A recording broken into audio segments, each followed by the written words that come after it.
কি গো, মুখ ভার করে বসে আছো যে? রান্না বান্না করবে না? আর রান্নাটা করবো কাকে নিয়ে? সকাল থেকে খাটতে, খাটতে জীবন বেরিয়ে গেল। এই এত বাসনপত্র, ঘর ঝাড় দেওয়া, ঘর মোছা আমি আর পারছি না। আজকে আমি কোনো রান্না-বান্না করতে পারব না। সে কি গো, সব কাজ তোমাকে করতে হচ্ছে কেন? মালতী আসেনি? হুম, সে মহারানী আসলে তো সব উদ্ধার হয়ে যেত। কিন্তু তার কোনো পাত্তাই আছে? সকাল থেকে ফোন করে যাচ্ছি, ফোনটাও পর্যন্ত তুলছে না। সে কি গো, কিছু হয়েছে নাকি? কি আর হবে? ইচ্ছা করে কাজ বন্ধ করে বাড়ি বসে আছে। ওদের দায়িত্ব জ্ঞান বলে কিছু আছে? মাসের শেষে গুনে টাকাটা নিয়ে নেবে, অথচ কাজের সময় কামাই। আর কি হবে? তুমি একটু আলু সিদ্ধ ভাত বসিয়ে দাও। আমি খেয়ে বেরিয়ে পড়ি। আমি কোনো রান্না-বান্না করতে পারবো না। তুমি বাইরে থেকে খাবার কিনে খেয়ে নাও। এই শীতে রান্নাঘরে ঢোকা অসম্ভব। আচ্ছা বেশ, আমি বাজারে গিয়ে বাড়ির জন্য কিছু খাবার কিনে আনি। কিন্তু বাবু কি খাবে? বাবু তো বাইরের খাবার খুব একটা খেতে পারে না। ও কোনো রকমে বুঝিয়ে সুঝিয়ে খাইয়ে দেবো। এই শীতে আমি রান্নাঘরে ঢুকতে পারবো না। আর আসুক কালকে মালতী। ওকে দিয়ে ডবল কাজ করিয়ে নেব আমি। ওর কামাই করার স্বাদ আমি মিটিয়ে দেব। আচ্ছা হয়েছে, মাথা ঠান্ডা করো। তোমার এত কাজ করতে কে বলেছে? পড়ে থাক না সবকিছু। ও কালকে এসে সব করে দেবে। তুমি মাথা ঠান্ডা করে বসো। আমি তাহলে তাড়াতাড়ি বেরিয়ে যাই।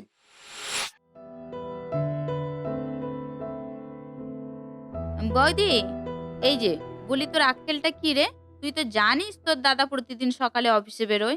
আমাদের কত কাজ-বাজ থাকে সকাল থেকে। তুই দিব্যি কালকে ছুটি করে নিলি? এই আসলে বৌদি, এই কালকে খুব জ্বর ছিল। তাই আর কাজে আসতে পারিনি। ওসব গল্প আমার কাছে বলতে আসিস না। আমি সব বুঝি। ইচ্ছা করে কামাই করে এখন জ্বরের অজুহাত দিচ্ছিস? এর পরের বারে যদি আমি দেখি যে তুই ছুটি করেছিস তাহলে কিন্তু আমি তোর মাইনে কেটে নেব। এই বলে রাখলাম। যা এখন গিয়ে তাড়াতাড়ি থালা বাসনগুলো মেজে নিয়ে আয়। বৌদি, এই এত থালা বাসন? এত মানে? কালকে যে সারাদিন কাজে আসিসনি, সে বাসনপত্রগুলো কে মাজবে? তবু তো তোর ভাগ্য ভালো যে আমি সকালের বাসন ২-১ টা মেজে নিয়েছিলাম। না হলে এতক্ষণে পাহাড় হয়ে যেত, বুঝলি? তাড়াতাড়ি বাসনগুলো মেজে নিয়ে আয়। রান্না বসাতে হবে। হ্যাঁ বৌদি, এই আনছি। এই যে মালতী, কালকে আসিসনি কেন রে? তুই তো জানিস আমাকে সকাল সকাল বেরোতে হয়। তার জন্য কত রান্না বান্না থাকে। তোর বৌদি একা হাতে পারে সব? তুই এত কামাই করলে হবে কি করে? দাদা বাবু, আমার জ্বর ছিল। তাই আর আসতে পারিনি। তোর জ্বর ছিল কি বাড়িতে বসেছিলিস সেটা কি আমাদের দেখার কাজ? মাসের শেষে মাইনে নেওয়ার সময় তো বলিস না যে এ মাসে মাইনে কম দেবে? তখন তো দিব্যি গুনে টাকাগুলো নিয়ে নিস। শোন, যা কামাই করেছিস করেছিস, ঠিক আছে। পরের বার থেকে আর যেন কামাই না হয়। আমি অনেক জামা কাপড় ভিজিয়ে রেখেছি, ওগুলো সময় মতো কেচে দিবি। কি গো, কই ভাত দাও তাড়াতাড়ি। হ্যাঁ, বসো দিচ্ছি। এই নাও। তুমিও বসে যাও আমার সাথে। গরম গরম খেয়ে নিয়ে ঘরে গিয়ে বিশ্রাম করো। আর সারাদিন কোনো কাজ করতে হবে না। যা ঠান্ডা পড়েছে, ঘরে গিয়ে বিশ্রাম করো। হ্যাঁ গো, ঠিক বলেছ। ঠান্ডাতে বাইরে যাওয়া যায় না।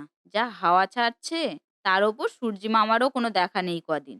হ্যাঁ, ওই জন্যই বলছি, বাইরে বেরোনোর দরকার নেই। আর আমি সন্ধ্যেবেলা আসার সময় খাবার নিয়ে আসবো। রান্না করতে হবে না। আসছি গো। হ্যাঁ, সাবধানে যাও। মালতী, তুই রান্নাঘর পরিষ্কার করে ঘর মুছে তোর দাদাবাবুর জামা কাপড়গুলো ভিজানো আছে, ওগুলো কেচে দিবি। মা, তোমার তো জ্বরে গা পুড়ে যাচ্ছে। ও কিছু হবে না। ওই জন্যেই বলেছিলাম, তোমাকে কাজে যেতে হবে নি। এই জ্বর শরীরে কাজ করে তো আরো শরীরটা খারাপ করে ফেললি। হ্যাঁ, কি আর করব বলো? কাজে তো যেতেই হবে। পরের বাড়িতে কাজ তো।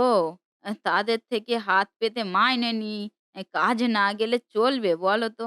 হ্যাঁ, তা বলে কি শরীর খারাপে এই ছুটি নেওয়া যাবে নি? এ কেমন কাজ তোর? এই শরীর ভালো না থাকলি তুই কাজ করবি কি করে?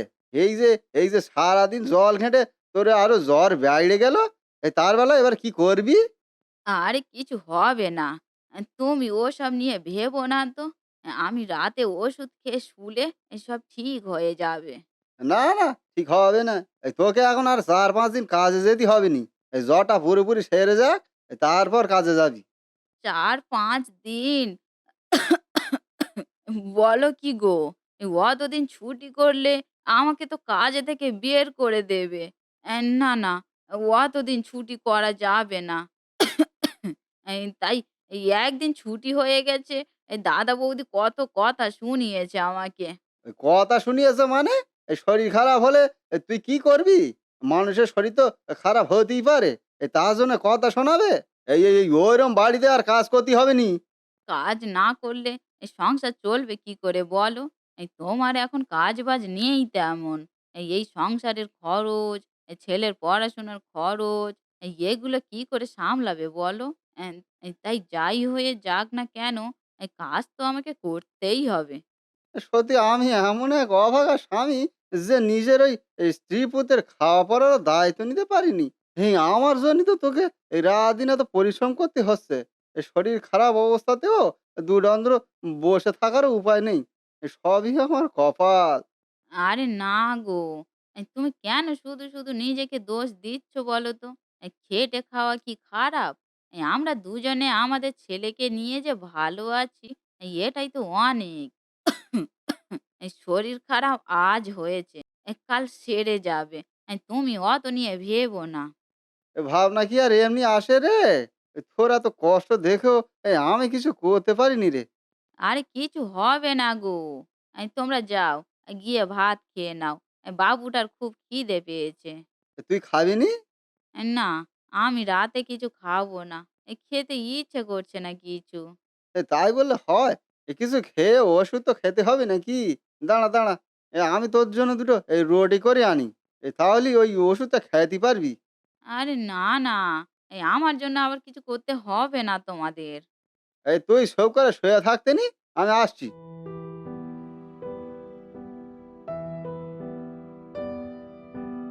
কি গো শুনছো? আজও মালতী আসেনি। কেন? ও এত কামাই করছে কেন? সেই জানে। আসলে ছোট লোক হলে যা হয়। কিছু না বলে ও একেবারে আমাদের মাথায় চড়ে বসেছে।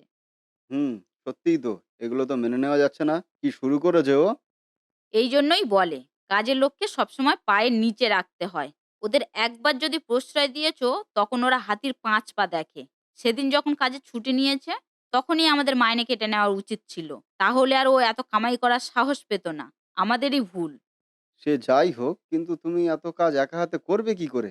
আমাকেও তো অফিস যেতে হবে। তুমি ফোন করে দেখেছো ওকে? তা কি আর আমি করিনি ভাবছি? কিন্তু ফোনটা যাবে কি করে? ওর ফোনে তো কোনোদিন ব্যালেন্স মারে না।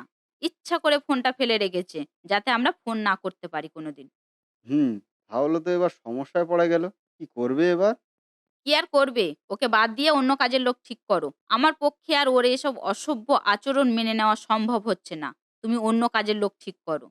টাকা দিয়ে লোক রাখবো, অথচ তাদের এই বাহুল্যতা সহ্য করতে হবে আমাদের, এটা আমি মানতে পারছি না। তুমি শীঘ্রই অন্য লোক ঠিক করো। ও একটু বুঝুক যে কাজের লোকের এত বাহুল্যতা চলে না। কিন্তু অন্য লোক বা এই মুহূর্তে পাবো কোথায়? লোক খুঁজতে তো টাইম লাগবে। ততদিন কে সামলাবে এইসব কাজ? হুম, এটাও তো সমস্যা। কি যে করি এইসব ছোট লোকদের নিয়ে? কি আর করবে? তোমাকেই করতে হবে সব। ধুর! কে করবে এই এত কাজ? টাকা দিয়ে লোক রেখেছি কি নিজে করার জন্য? করে থাক সবকিছু। চলো তো এক্ষুনি মালতীদের বাড়িতে যাবো। গিয়ে কান ধরে টানতে ওকে নিয়ে আসবো। ওকে বুঝিয়ে দেবো যে লোকের বাড়িতে কাজ করলে এত কামাই করা যায় না। হুম, তাই চলো। তারপর ওখান থেকে অফিস যাবো। মালতী, মালতী! এই যে, দিব্যি তো ঘরে বসেই আছিস। দাদা, বৌদি, আপনারা? বসুন।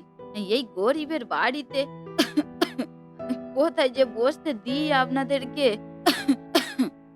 এই বাবু, শীঘ্রই ও ঘর থেকে একটা টুল নিয়ে আয় না বাবা।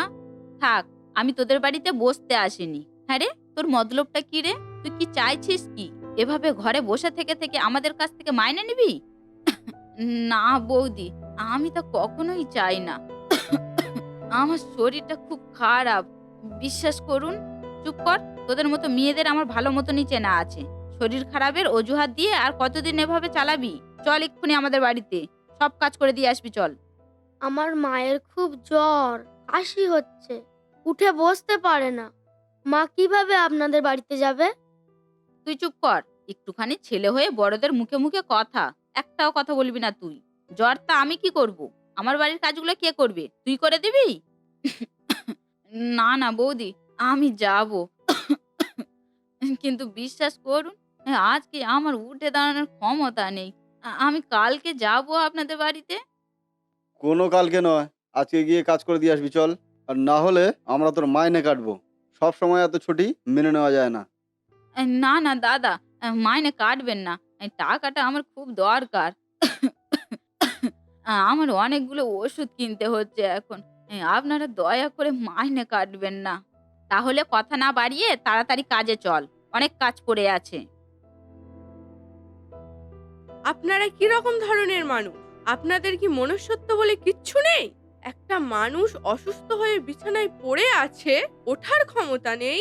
আপনারা তাকে কাজ নিয়ে যাওয়ার জন্য উঠে পড়ে লেগেছেন। আপনারা জানেন ওর কি হয়েছে? ও এখন নিউমোনিয়া রোগে আক্রান্ত। এই অবস্থায় আপনারা কোথায় ওকে বিশ্রাম নিতে বলবেন, ওকে সাহায্য করবেন, তা নয় ওকে কাজ নিয়ে যেতে চাইছেন? ছি! আপনারা মানুষ নন, অমানুষ। ওর নিউমোনিয়া হয়েছে? হ্যাঁ, এই কয়েকদিন ধরেই সর্দি, কাশি, জ্বরে ভুগছিল। তারপরে ওই শরীর খারাপ অবস্থায় এই আপনার বাড়িতে কাজ করেছে। থালা বাসন মেজেছে, ঘর মুছিছে, জামা কাপড় কেচেছে।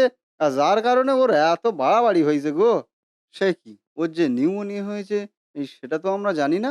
তাই তো আমরা ওকে কাজে নিয়ে যাওয়ার জন্য এসেছিলাম। নিউমোনিয়ার কথা নাই বা জানলেন, কিন্তু শরীর খারাপের কথা সেটা তো জানতেন। এমনকি এসেও আপনারা দেখতে পাচ্ছেন যে ও শুয়ে আছে, উঠতে পারছে না। তারপরেও আপনাদের বিবেকে হয় কি করে যে ওকে জোর করে কাজ নিয়ে যাওয়া? আপনাদের জন্যই তো আজ ওই মানুষটার এত বাড়াবাড়ি। ওর যদি এক্ষুনি কিছু হয়ে যেত, তাহলে আপনারা পারতেন তো নিজেদেরকে ক্ষমা করতে? সত্যি এটা আমাদেরই ভুল। আমরা তো বুঝতে পারিনি এত বাড়াবাড়ি হয়ে যাবে। আমাদেরকে ক্ষমা করে দে মালতী। হ্যাঁ, মালতী, আমাদের উচিত হয়নি এই জ্বর অবস্থায় তোকে দিয়ে এত কাজ করানোর। আমরা ভাবিনি এর ফল এতটা বিপজ্জনক হয়ে যাবে। তুই আমাদের ক্ষমা করে দিস। এন না দাদা, বৌদি, ক্ষমা চাওয়ার কোনো দরকার নেই। আমাদের তো কাজ আপনাদের বাড়িতে কাজ করার। সে কাজ বন্ধ হলে আপনারা তো বলবেন। না মালতী, আমরা সত্যি খুব ভুল করেছি। তোমার উপর অমানবিক অত্যাচার করে ফেলেছি আমরা। সত্যি এ ভুলের কোনো ক্ষমা হয় না। তুই এখন বিশ্রাম কর। যতদিন না তোর শরীর সুস্থ হচ্ছে, ততদিন তোকে কাজে আসতে হবে না। না, না বৌদি, ২-৪ দিন গেলেই আমি কাজে যেতে পারবো। কাজ করাটা আমার জন্য খুব দরকার। না, না, না। এখন শরীর যতদিন না সুস্থ হচ্ছে, ততদিন তুই কাজে আসবি না। আমি বারণ করে দিচ্ছি তোকে। আর ভয় পাস না। তোর মাইনে আমরা কাটবো না। বরং তুই এই টাকাটা রাখ। এই সময় টাকাগুলো তোর খুব দরকার।